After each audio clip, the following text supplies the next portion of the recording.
La toma del Palacio de Justicia representa uno de los episodios más dolorosos de la historia judicial colombiana, pero también uno de los más importantes para el desarrollo de la responsabilidad estatal y la protección de los derechos humanos en el país. Al principio del video se narran dos grandes hechos muy generales, dos circunstancias o situaciones que le dieron desenvolvimiento a lo que ocurrió hace 40 años los días 6 y 7 de noviembre de 1985. Aquí expondré cómo fue la inexpugnable responsabilidad extracontractual del Estado, el cual de forma indolente le causó un daño no solo a un grupo de personas, sino también a una sociedad entera con su engaño, su mentira, evadiendo su responsabilidad por años con argumentos que rayaban con el descaro, el decoro y debido respeto al derecho. Esa es la verdad sobre lo acontecido por esos días de noviembre del 85, que durante casi 10 años, incluso aún, produjo un daño por lo que se conoce como la falla del servicio por parte del Estado en cabeza del Gobierno Nacional, sus entes y personal encargados de la defensa nacional, lo que desestima la absolutista tesis de responsabilidad del grupo M-19 en el Holocausto del Palacio de Justicia de 1985 en Colombia. El Holocausto del Palacio de Justicia, ocurrido en noviembre de ese año, marcó un hito trágico en la historia judicial y política colombiana, motivando la construcción de una sólida línea jurisprudencial sobre la responsabilidad extracontractual del Estado. Las sentencias más relevantes del Consejo de Estado colombiano y la sentencia de la Corte Interamericana de Derechos Humanos sobre este hecho han cimentado los pilares centrales de una doctrina que desembarazó casi y hasta más de una década de ocultamiento de la verdad, de justicia y evasión de la responsabilidad del Estado en la desgracia padecida en el Palacio de Justicia los 6 y 7 de noviembre de 1985. Han sido sendas sentencias del Consejo de Estado de su sección tercera desde el año 1994 y el fallo de la Corte Interamericana de Derechos Humanos en el caso Rodríguez Vera y otro versus Colombia del año 2014, cuyos enlaces y links dejo en la descripción de este video para su conocimiento, y que construyeron los siguientes ejes concluyentes de la responsabilidad del Estado en la toma del Palacio de Justicia. El primer eje, configuración de la falla del servicio estatal. Se identificaron tres dimensiones de la falla del servicio.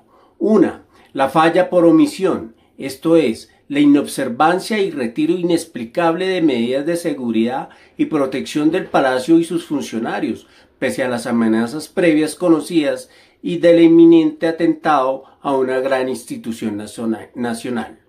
Otra, la falla por acción. Se dio una intervención estatal irracional, desproporcionada, desordenada e improvisada durante la retoma, con una exagerada vulneración de los derechos humanos de rehenes, detenidos y víctimas.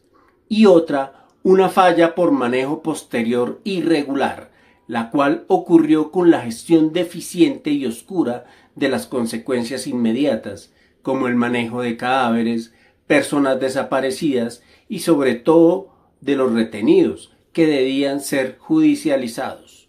Segundo eje concluyente de la justicia nacional de responsabilidad estatal y del sistema interamericano de justicia de la Corte Interamericana. El rechazo de la irresponsabilidad estatal por actos de soberanía. Las distintas providencias desecharon de manera tajante la defensa del Estado fundada en la teoría de la exoneración por actos de soberanía.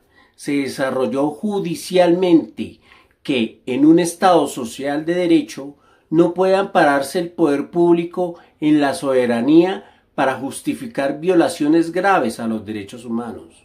El poder donde desborda el derecho y causa daño es fuente de responsabilidad y no de impunidad.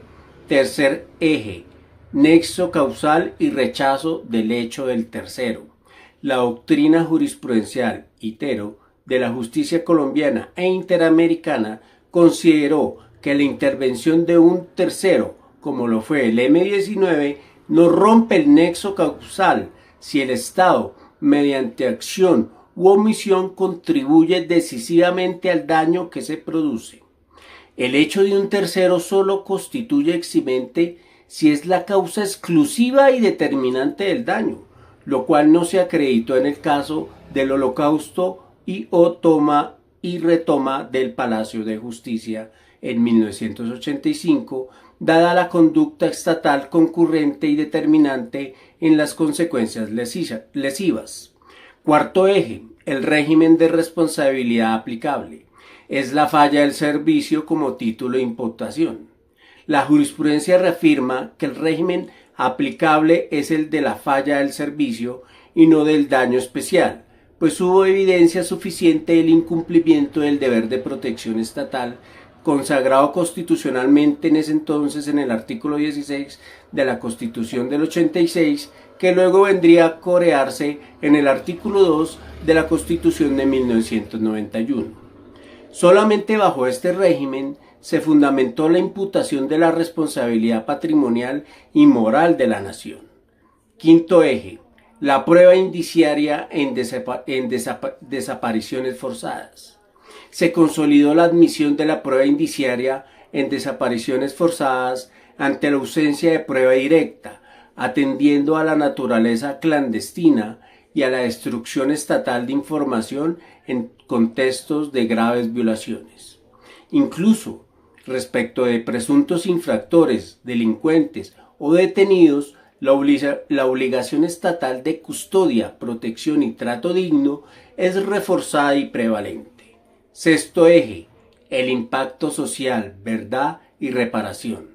Las decisiones reconocieron oficialmente a las víctimas y a sus familias, abriéndoles caminos efectivos de reparación, memoria y verdad, sentando parámetros nacionales e internacionales para el deber estatal de garantizar la no repetición. Conclusiones. Son tres. La responsabilidad del Estado colombiano en los hechos se fundamenta en una configuración triple de falla del servicio. 1. En la omisión, 2. En la acción desproporcionada y 3. En el indebido manejo posterior. Segunda conclusión, ningún eximente por actos soberanos o por la sola intervención de un tercero, el M-19, se admitió ya que se probó la contribución decisiva y relevante estatal en la causación del daño. Tercera conclusión, por fortuna, estas decisiones consolidaron derechos y garantías a víctimas y familiares, estableciendo el estándar colombiano e interamericano de responsabilidad estatal en graves violaciones a derechos humanos, con vigencia y fuerza vinculante para casos futuros.